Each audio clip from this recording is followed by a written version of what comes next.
En este video vamos a analizar cómo descomponer los residuos de los mínimos cuadrados ordinarios. Y para ello primero vamos a hablar de qué es eso de los residuos, ¿no? De qué es eso de descomponer los residuos. Ya nosotros lo vimos en el video anterior y podemos reflejar de la expresión previa que el valor observado, efectivo observado de Y, va a ser igual al valor estimado de Y más el residuo. ¿Sí? El error que se comete al hacer la estimación. Eso va a ser igual a tener este planteamiento. Queremos enfocarnos en los residuos porque al final es la parte no explicada, o sea, la parte que no pudimos explicar con nuestra estimación, para entender las propiedades que tiene este. Entonces fíjense lo siguiente, partiendo de la suma de los cuadrados de los valores efectivos de Y, tenemos esta expresión, partiendo de lo que hemos planteado previamente. Al hacer la distribución nos damos cuenta que faltaría un término acá. Ese término es el que asocia a los valores de predicción versus los residuos.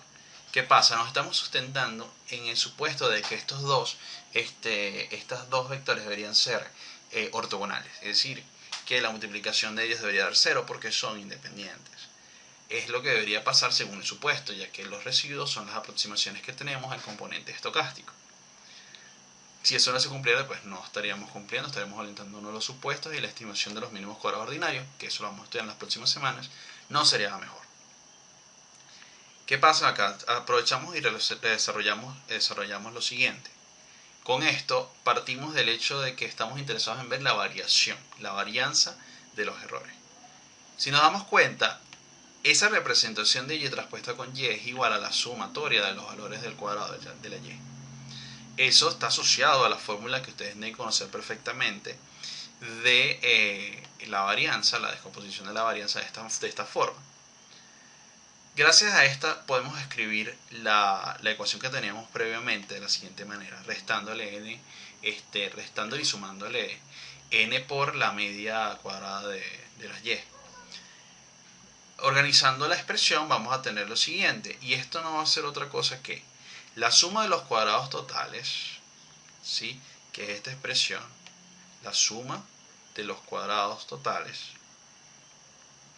Tenemos la suma de los cuadrados explicados, la suma de los cuadrados explicados, que sería poner como referencia a los Y estimados, y la suma de los cuadrados de los errores. Es decir, que la suma de los cuadrados totales de la regresión viene representada por la parte explicada y por la parte de residuos. Y hay algo más interesante todavía que podemos extraer ahí. Si dividimos la expresión entre la suma de los cuadrados totales y reorganizamos los términos, nos vamos a dar cuenta que esto es igual a esto. Y esta relación o proporción no es otra cosa que el coeficiente de correlación múltiple o de determinación R cuadrado, el cual refleja la variabilidad que explica, o el porcentaje de variabilidad que explica las variables independientes de la variabilidad de la variable dependiente. ¿Sí? Las podemos representar como la suma de los cuadrados explicados entre la suma de los cuadrados totales, o como 1 menos la suma de los cuadrados de los residuos sobre la suma de los cuadrados totales.